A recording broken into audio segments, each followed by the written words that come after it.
Our next speaker is Frank Kastelijns, who is CEO of Circus, a major player in the Dutch land-based and online sector.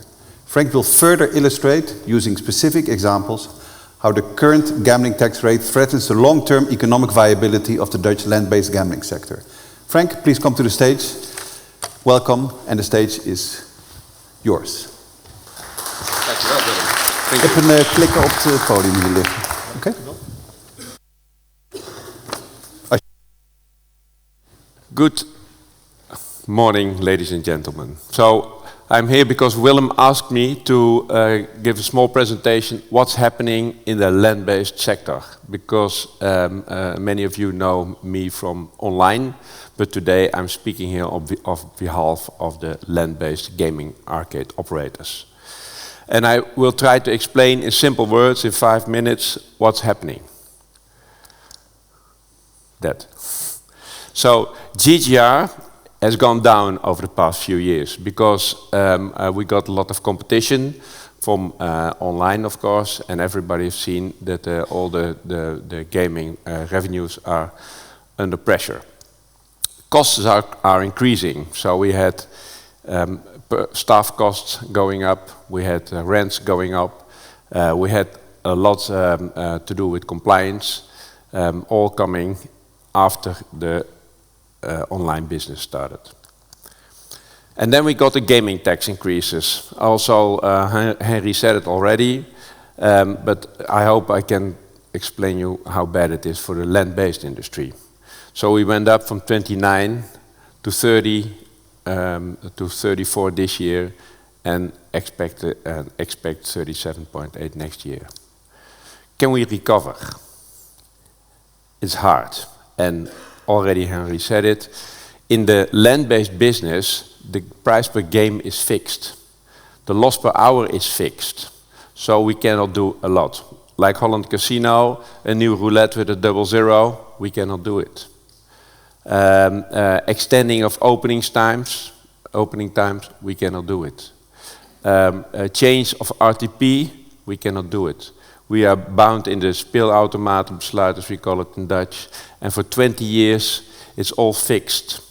So it's a sad story, and Henry talked about crocodile tears. Yeah, it's really bad, because this is the only part of the gaming sector where we cannot do changes to survive. It's a volume business. So what should we do? More customers or same customers spend more. Is that a viable business? I don't think so. We already tried that.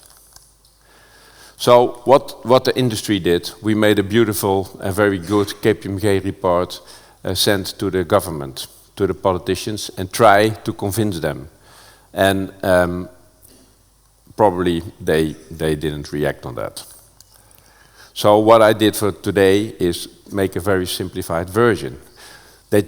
Because I got the question, if it's so bad what's happening, why didn't we see all gaming arcades close? We saw a lot, I think already 20% of the market, but why didn't they close all? So I give you a simplified version here.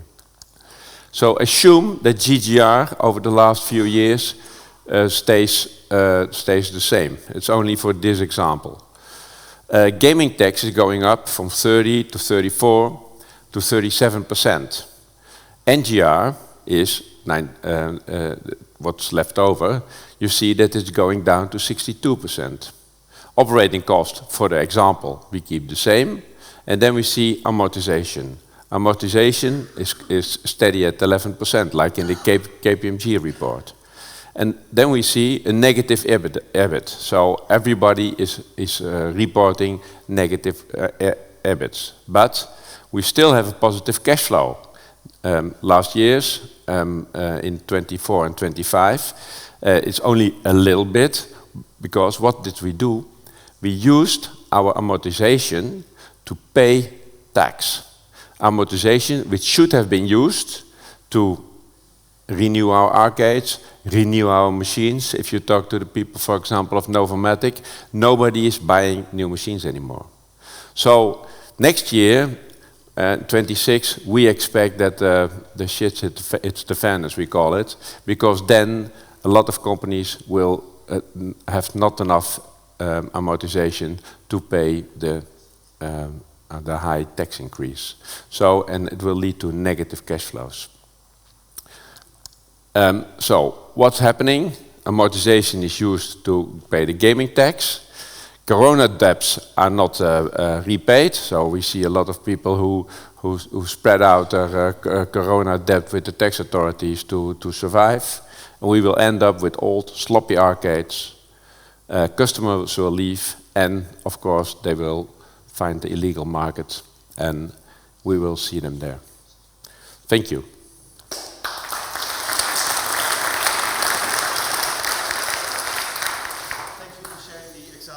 Frank.